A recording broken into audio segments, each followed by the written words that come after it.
Number one. Ni longtemps, longtemps, longtemps. Pour longtemps, longtemps, longtemps. La semaine, c'est toujours celle tralala. Ni longtemps, longtemps, longtemps. Pour longtemps, longtemps, longtemps. Si ma pas ouké, ma pas ouké, ma malade.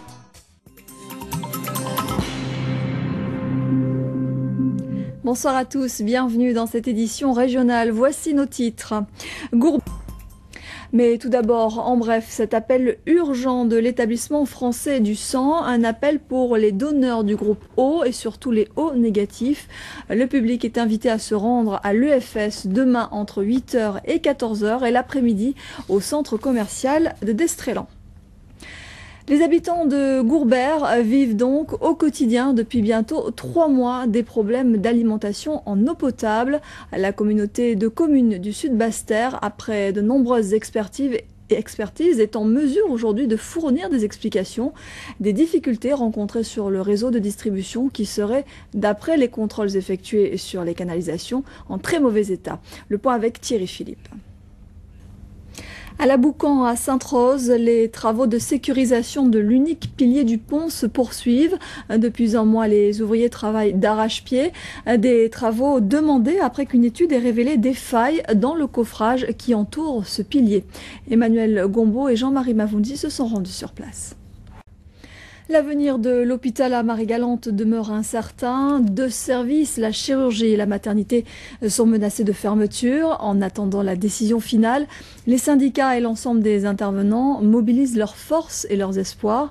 Hier soir, plusieurs représentants d'organisations syndicales, politiques, économiques et associatives se sont rassemblés pour mettre en place un vaste mouvement de protestation. Le reportage de notre correspondant Laurent Bélanger. La journée mondiale de lutte contre le sida aura lieu le 1er décembre prochain, comme chaque année. En attendant ce rendez-vous, les associations en profitent pour engager des actions de sensibilisation.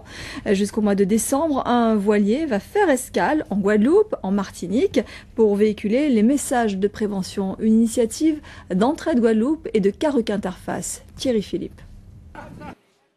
Et le voilier sera en Martinique du 22 au 28 novembre. Il sera également en Dominique et à Marie-Galante les 29 et 30 de ce mois.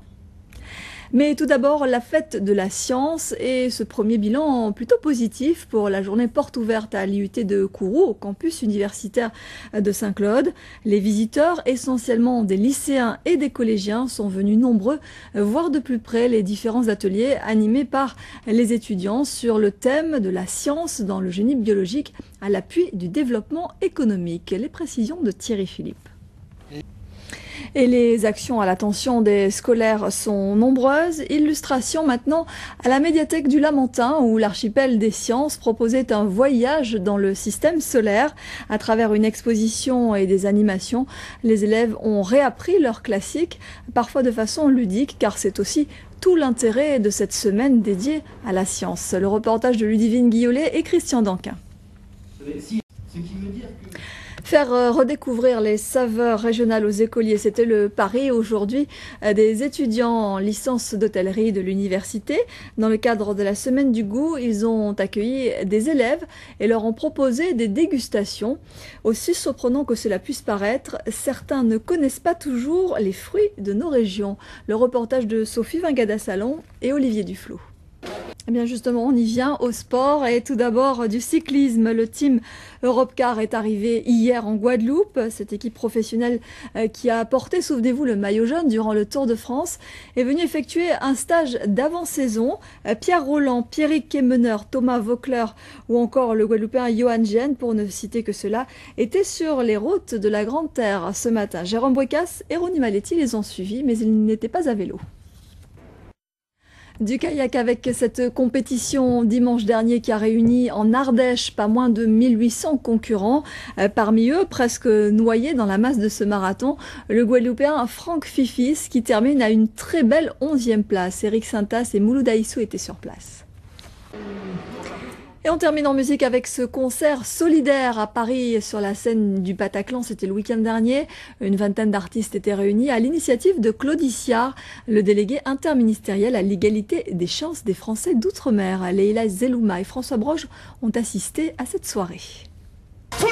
Voilà, juste après la météo et Domino, à 20h10, votre série Mad Men, 2 épisodes. Demain à 13h, vous retrouverez Laura Séné. Nous, on se donne rendez-vous à 19h30. Très belle soirée. Moi qui trime toute la semaine, toujours qu'à attendre les boulangers. Oui, fait mon air, passe moi, mais pas fait fil en moi. Toute la semaine, c'est toujours celle qui a la la.